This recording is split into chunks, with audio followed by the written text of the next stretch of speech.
we're working on this device which I've called Automated Transient Wobble.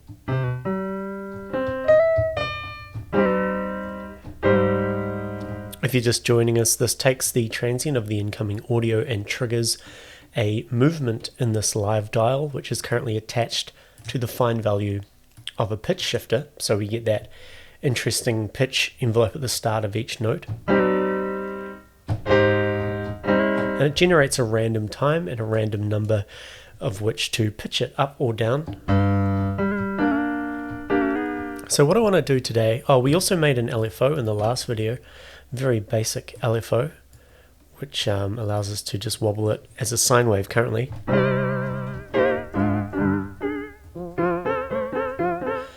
But this LFO is a bit too basic. What I want to do today is I want to replace it with a much more complex LFO. So I've made one here. So this is the DJ Megaset deck strip, which I've spent a lot of time on for the DJ Megaset, if you're familiar with that. And it has a really robust LFO section over here. It has things like offset, amount. We can change the wave shape to various things, which includes random, which is handy for this. And it also has a plug sync thing. So what I'm going to do is I'm just going to yoink that. I'll tell you what I'm going to do. I'm going to create a snippet. So the cool thing about Max for Live is once you start building components for things like LFOs or things that do a particular feature that you might want to reuse, you can save them as snippets and then just quickly drag them into a new project. So I'm going to do that here. So I'm just going to make sure I select everything. Let's zoom out a bit. Okay, so we need this. It's quite a big section. I'm just going to make sure I grab everything here. Okay, so that should be all of the LFO stuff. Let me just drag to make sure I've got everything. Yep. So I'm just going to copy that, go into a new patcher and paste it. I'm just going to do a little bit of tidying up before I actually save it as a snippet. So I don't need this stuff down the bottom. This is kind of a switcher, or more, I guess, like a modulation destination area. So this allowed me to send it to one of 5, excuse me, different parameters. So let's just get rid of that and that. So this change, the output from this change is where the actual LFO signal comes from. So I'm just going to put that to a, what is it? Outlet. That's just easy for me to know what I'm looking at. We also have these things which kind of specify values. So I had buttons to switch it. So when we're in synced mode, this changes it to the synced mode time. I will keep that in there for now. Where is the plug sync stuff coming from? LFO temp. So this, I need to specify the BPM and the subsequent maths. So where's that coming from in this patch? I think it's up here.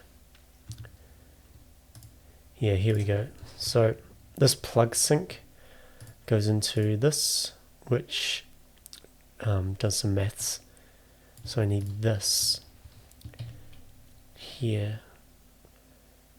Yeah, pretty sure that's all I need.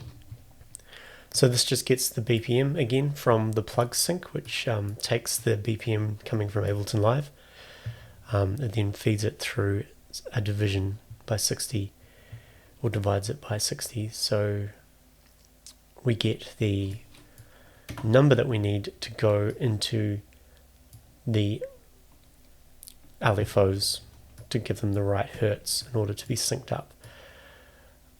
Yeah, okay. Is there anything else? We've got rate, amount, offset, smoothness.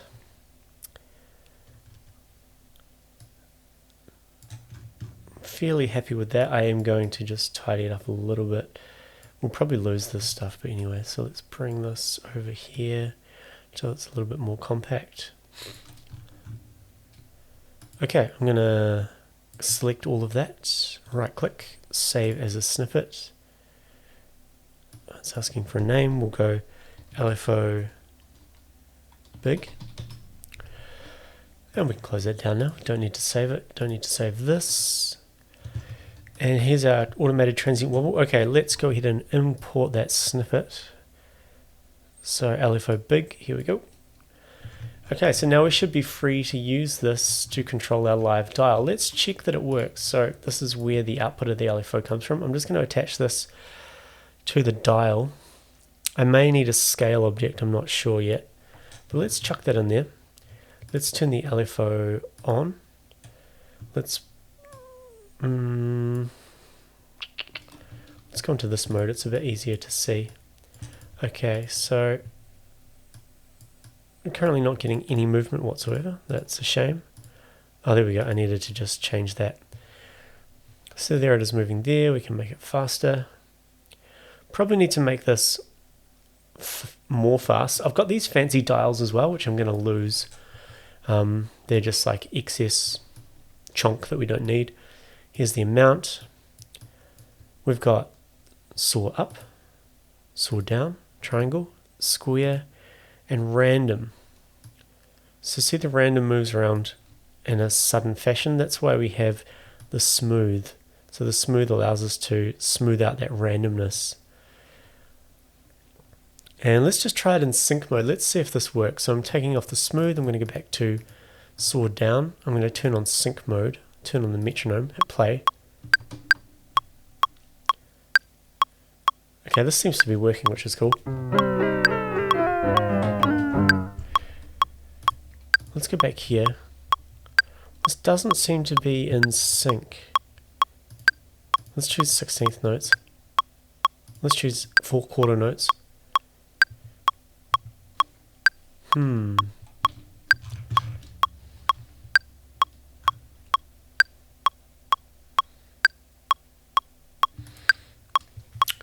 What do we need to do here? I feel like we need a trigger bang float here, so when a new BPM change comes in, it sends it through to this value, but it also rebangs this box, which sends out the increment, which is 0.25 of a bar, aka a quarter note. So let's see if this works.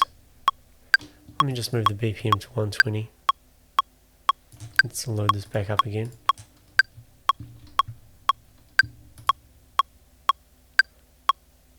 Okay, that seems to be working.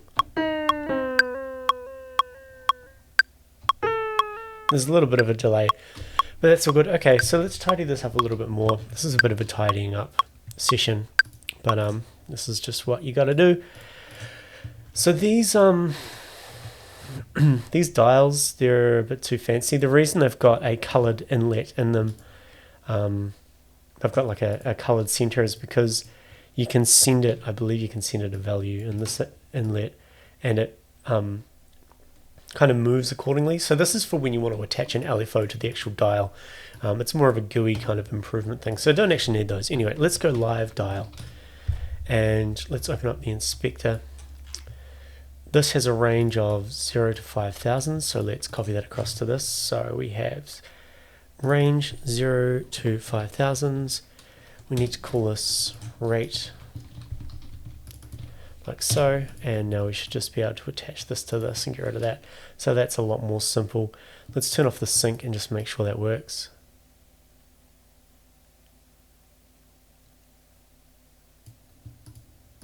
Oh, so we have a scale object here. Okay, so this actually needs, why do we have a scale object here? I'm not sure. I think we can just completely remove all of this and put this straight into here. Yeah, we can. So that goes from 0 to 5,000, which is 5,000 milliseconds. So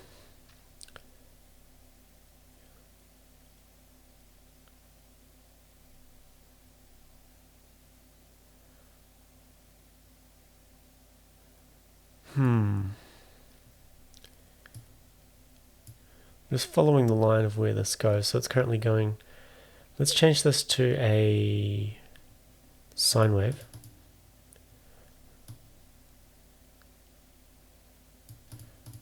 Okay, this should potentially actually go from 0 to 5, I think. Let's see. Okay, so there's like 1 hertz, 2 hertz, all the way up to 5 hertz. And we probably want to change this actually to something a bit faster, because before it was used to automate parameters of an effect, and this time we want it to actually wobble the pitch. So let's try 10, see if that's fast enough. And we'll just play some notes on the piano. Could probably even make that faster. Get into the FM stage. So let's bring this up.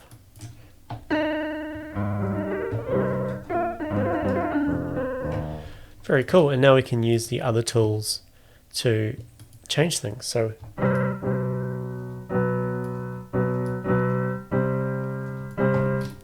need to get our rate back into presentation mode. So let's right click on that, add that to the presentation, and bring it over here. Okay, so let's slow this down.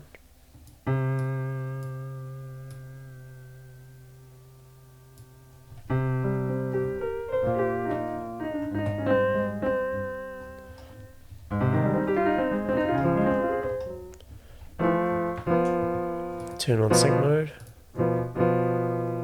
Bring up the amount. Gonna have to work on the maths to get the amount revolving around the 64th value at the moment. So if I turn off the offset, you'll see that this kind of oscillates from 0 up to 64, or in fact I want it to kind of splay out, but we can figure that out maybe in the next video. Let's just try the random before I finish this off. Give it some smoothing and some faster rate. Bring the offset up. Offset should be at 32, I guess, if this is at 64. That'll do.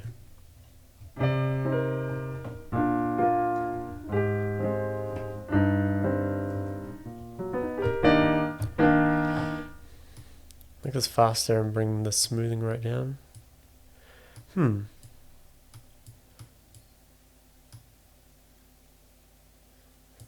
What's going on with the smoothing value? It seems to be not doing a hell of a lot.